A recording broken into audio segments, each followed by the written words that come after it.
अथ कीलकम। ओम चंडिका देवी को नमस्कार है। मार्कंडेय जी कहते हैं, विशुद्ध ज्ञान ही जिनका शरीर है, तीनों वेद ही जिनके तीन दिव्य नेत्र हैं, जो कल्याण प्राप्ति के हेतु हैं तथा अपने मस्तक पर अर्धचंद्र का मुकुट धारण करते हैं, उन भगवान शिव को नमस्कार है। मंत्रों का जो अभिकीलक है, अर्थात मंत्रों की सिद्धि में विघ्न उपस्थित करने वाले साप रूपी कीलक का जो निवारण करने वाला है, उस सप्तशती स्तोत्र को संपूर्ण रूप से जानना चाहिए।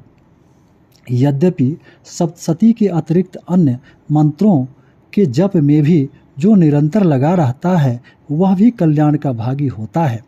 उसके भी उच्चाटन आदि कर्म सिद्ध होते हैं तथा उसे भी समस्त दुर्लभ वस्तुओं की प्राप्ति होती है। तथापि जो अन्य मंत्रों का जप न करके केवल इस सप्तशती नामक स्तोत्र से ही देवी की स्तुति करते हैं, उन्हें स्तुति मात्र से ही सच्चिदानंद स्वरूपिणी देवी सिद्ध हो जाती हैं। उन्हें अपने कार्य की सिद्धि के लिए मंत्र, औषधि तथा अन्य किसी साधन के उपयोग की आवश्यकता नहीं रहती। बिना जप के ही उनके उच्चाटन आदि समस्त अभिचारिक कर्म सिद्ध हो जाते हैं।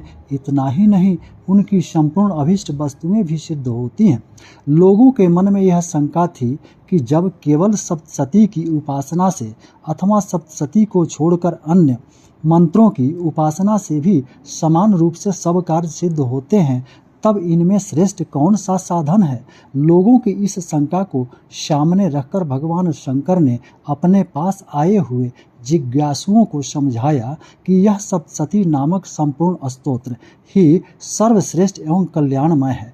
तदंतर भगवती चंडिका के सप्तशती नामक स्तोत्र को महादेव जी ने गुप्त कर दिया। सप्तशती के पाठ से जो पुण्य प्राप्त होता है, उसकी कभी समाप्ति नहीं होती, किंतु अन्य मंत्रों के जप जन्य पुण्य की समाप्ति हो जाती है। अतः भगवान शिव ने अन्य मंत्रों की अपेक्षा जो सप्तशती की ही श्रेष्ठता का निर्णय किया, उसे यथार्थ ही जानना चाहिए।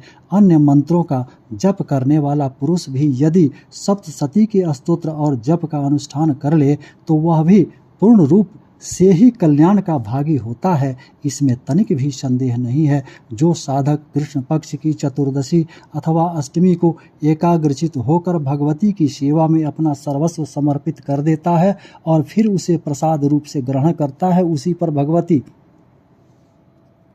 भगवती प्रसन्न होती हैं, अन्यथा उनकी प्रसन्नता नहीं प्राप्त होती। इस प्रकार सिद्धि के प्रतिबंधक रूप कीलक के द्वारा महादेव जी ने इस स्तोत्र को किलित कर रखा है। जो पूर्वोक्त रीति से निष्कीलन करके इस सप्तशती स्तोत्र का प्रतिदिन स्पष्ट उच्चारण पूर्वक पाठ करता है, वह मनुष्य सिद्ध हो जाता है, वहीं देवी का पार्षद होता है और वहीं गंधर्व भी होता है। सर्वत्र विचरते रहने पर भी इस संसार में उसे कहीं भी भय नहीं होता है। वह अपमृत्यु के बस में नहीं पड़ता तथा देह त्यागने के अनंतर मोक्ष को प्राप्त कर लेता है। अतः कीलन को जानकर उसका परिहार करके ही सप्तशती का पाठ आरंभ करें।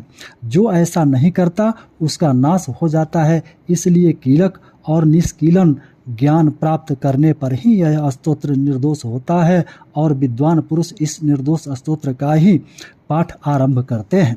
स्त्रियों में जो कुछ भी सौभाग्य आदि दृष्टिगोचर होता है, वह सब देवी के प्रसाद का ही फल है। अतः इस कल्याणमय स्तोत्र का सदा जप करना चाहिए। इस स्तोत्र का मंद स्वर से पाठ करने पर स्वल्प फल की प्राप्ति होती है और उच्च स्वर से पाठ करने पर पूर्ण फल की सिद्धि होती है। अतः उच्च स्वर से ही इसका पाठ आरंभ करना चाहिए। जिनके प्रसाद से ऐश्वर्य, सौभाग्य, आरोग्य, संपत्ति, शत्रुनाश तथा परम मोक्ष की भी सिद्धि होती है, उन कल्याणमयी जगदम्बा की स्तुति मनुष्य क्यों नहीं करते।